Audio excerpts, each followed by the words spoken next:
impormasyon, hinahanap si First Lady Liza Araneta. Di po ba? Siguro nakabot sa inyo yan, di ba kung ano-ano ito. Nasaan po ba kayo ng unang ginang? Nasa Pilipinas po. Opo. Kasi dito ang claim ng mga, pag binasa mo nga ito ma'am, di ba? Napakadami. Bakit daw po, wala pong public, mga activities or events ang unang ginang para po, para makita ng publiko na nasa Pilipinas and she's doing fine. Actually, sir, meron po siya naging affair eh. Yung mga tanas na sabi mo sa Pilipinas. Alam ko po dumalo siya sa Girl Scout. Girl Scouts of the Philippines na affair. So, doon naman po makikita po natin, maitatanong po kung talaga nagkaroon at pumunta ang unang ginang sa nasabing affair po ng Girl Scouts of the Philippines. Yung po yung pagkakaalam po, Girl Scouts of the Philippines po. May affair po siya. Yung mga pilit po na sinasabi mo sa Pilipinas. Okay, pero as we speak now, the First Lady is in the country. Opo. Okay, sige po. So ma'am, ang Pangulong Marcos po ba? By the way, sir, para sabi ko, I can attest to that po eh. Kasi nagpadala po siya ng video sa amin na at the time, Monday po yun eh. Monday, nandito na po siya, bumalik na siya. At Tuesday, nakipagkita po siya sa amin. Yun po. So, I can attest to that po. Okay, opo, sige po ma'am. So, dumating na po siya from... So mo na, nakadungog mo. Sa puto lagi ko ng clear ay, kanang clear Castro nyo diha. Kanang iya yung gipanindigan ang Pizza G's na uli diha sa Pizza G's pasado alas 5 sa kadlaw na uli kuno si Juan Lisa Marcos, si Lisa Tanas. Na uli kuno diha sa Pilipinas.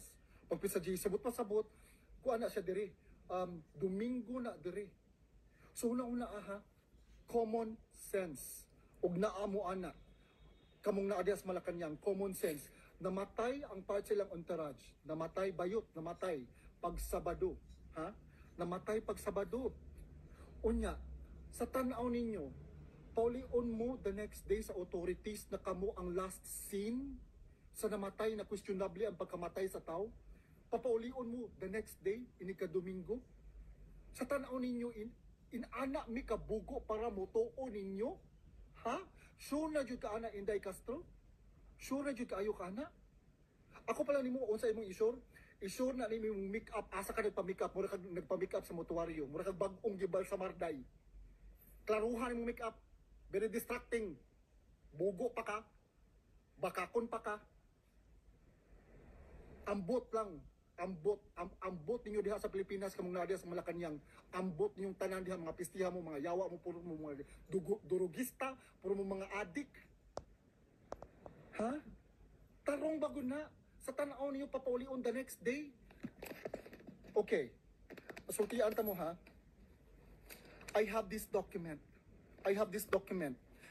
Ako ning gi-keep gyud. Ako jud ning gi-keep. Daghan kay kog kopya ni gisend ako tanan sa akong pamilya, sa akong mga close friends. So if something were to happen to me, ako silang gihatagang go signal na i-release. This is to keep me safe. Di ko bugo. So karon, nagtuo man gumugbugo ang mga Pinoy. These are all public records upon request. Do magbayan kag dako-dako nga kwarta, dako-dako gid noon siya. Pero wala mo presyo ang kamatuoran. The people deserve to know. Ngano mamakakman mo? O wala jud something wrong, ngano man yang inyong manang itago? Wa ko kasabot. Ha? Ngano bugo, gibuguan gid mo sa mga tao? Ngano inana inyong tanaw sa mga Pinoy? You really think that we don't know how to dig information for information? Mo jud yung pagtanaw sa mga Pinoy? Napa karon. Grabe jud kayo. Nag-check ko sa akong mga messages. Nakalimot man di kog turn off sa akong messages sa akong inbox. So daghan kay kog na-receive nga messages. Anya kamo mga akong gipang replyan, sorry gyud kaayo sa kanang uban nga wala na ko na-replyan kay putig yung taghan na libo gyud akong ang message nako. Nya karon I went through all of the messages, some of the messages and reply gyud ko, ako yung gipaninguha nga maka-reply ko. Na ako'y nadawat nga message nga nagtukog ka ng kuan ba kanang ganing planta, ganing plantiran kag information kag nahitabo nila kuan nila SAS ug nila Maharlika. Apparently for sure og mo go through ko sa akong mga messages makakita ko ang mga gipang planta. So karon ako'y nakita nga information nga to, nagtukog ko sa mga ilato nga mga tawo nga mga planta ganing mga fake nga information para makakita sila gason nga kasuhan ni. Okay, mo ni. So na ini message na ko nga taga Los Angeles sad nga diingon siya ha kanang ingon siya nga ipa-anonymous lang kuno daw siya, sir palihog lang ko ipa-anonymous lang ko sir, but the people deserve to know. Mo ning nahitabo. Nag-message niya na shock siya kay recommended siya sa family member. Ha? Family member sa mga Marcos nga noon man kuno siya sa tawhana sa gyud kuno ingon siya nga noon kuno siya nga kanang party goer nga ato sa San Francisco and mo appeal siya kanang mga sex parties mga nana. So kini ha na shot nako unsa bot pasabot man nimo ani kanang Tagalog siya pero ako Bisayon kay unsa may bot pasabot nimo ani nga kanang na message nimo niya unsa may nahitabo subot pasabot ani niya di ay kay gipa-message siya gi-message siya kay para paapilon siya og sex sa Marcos nila Lisa o nila Bangag nila Bongbong giluod ko in town unsa man mo klase nga unsa mo nga klase nga kanang kuan nga kanang couple normal na ninyo para ninyo normal lang inana nga panguto ha inaani mo gani ako ha kanang nursing student ko and ganahan gyud ko sa psychology inani ni siya basta manggod ka mag drugs manggod ka ang mga butang nga you do behind closed doors para nimo normal na so para kanila gipang buhat para na nila normal na nila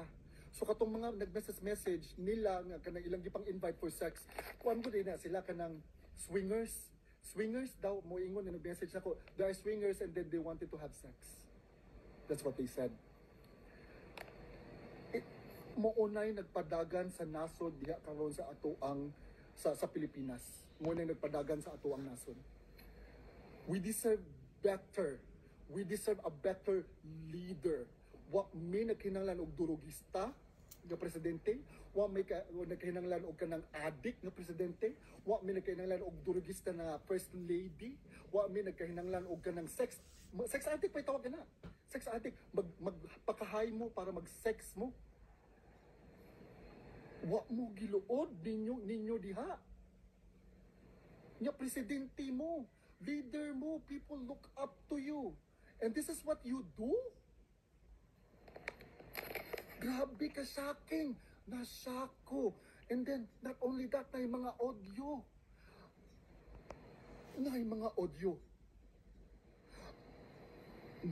guys na audio I'm keeping all of these information that I have received I'm keeping all of these to protect me pero mauna ang yung leader nyo diha mauna ang yung presidente durugista kiba mo kita ta ng mga Pilipino ba na agyud tay katungod nga mo demand nga ipa-hair follicle test na we demand the president to go under hair follicle test maori gyud nay mahibaw anjud nato gyud nganong di man na nimo buhaton we have the right to demand that from you kay kami ang nagluklok ninyo diha among anang katungod to know og capable ba mo magpadagan sa among ang nasod mga pistiha mo mga yawa mong dagko inyong gibaboy ang among nasod inyong gibaboy ang Pilipinas mga yawa mong dagko piste mo pakyo ninyo suko kay ko bay suko kay ko grabe ang pakauwaw sa nasod kibang ba mo diri sa Amerika noon day kina sila nga swingers they do drugs and then have sex with multiple partners noon day kina sila mauna atong leaders diya sa Pilipinas grabe ka uwaw guys grabe ka uwaw and mao pa ni usasad sa mga butang I actually have a couple of things na akong iyaw-iyaw karon usa sa mga butang sad akong gikasukan kay mabayran man day grabe mabayran ang kanang kuan kanang local government nato diha ila jung isure gyud nga makadaog ang ilang linya ilang line up ila jung isure nga makadaog na kiba mo sige pangbuhat pati sa Cebu mahibong ka solid Duterte supporter pero nibali lang kalit wa mo nahibong ana Gwen Garcia na unsa na may intawon ka what happened to you what happened to the governor of Cebu ha og ang imong umaga niya maka-post pa ang kimubutan diri picture ha somewhere diri og maka-post pa naghatag kuno siya iyang gi-post niya to nang hatag siya og 2 million kapin para matabang sa iyang constituents malamang imo man ang trabaho don't make it seem like or don't make it sound like ilan ang utang kabubuton nga nang hatag kag kwarta kay di na imuhang kwarta imong gipangatag ang gihatag nga kwarta mo diha, kwarta na sa kaban, kwarta na sa Pilipinas, kwarta na namong tanan, dili na imuha, di na utang kabubuton namo nga nanghatag kag kwarta kay amo anak. Imuha ng trabaho, pistiha ka. So unsa man ni nadunggan ako diha sa mayor diha sa Dumanhog, Mayor Guide ka. Unsa man ang nadunggan, dagahan kay ko all over the Philippines. Daghan kanang na-receive na ko diri nga mga reklamo, mga aligot-gut na sa gobyerno nga gipang-bayran kuno ang local government. So Mayor Guide ka diha sa Dumanhog, tubaga ko ngan unsa man ni nadunggan nako nga imong ipa-open ballot ang election diha. Unsa man na? Usibot pasabot nimo ana. Ngano mang imo mang ipa-open ballot. Unya ngano mang ipang gipaanha man nimo sa balay ang mga kuan teacher nga EB, mga electoral board. Ang electoral board imong gi-orient nga ipa-open ballot to make sure nga ang kanang gipangbutar nila diha kay line up ni BBM. Ngano man na? Unsay but pasabot ninyo ana tubaga na nga question. Daghan pa kay kong pangutana, guys. So please, in town, this coming election, please use your vote wisely. Ug hatagan mo kwarta, dawata lang. Dawata lang ang kwarta pero ayaw ninyo ayaw mong sugot nga lain ang inyong butaran. Ayaw mong sugot.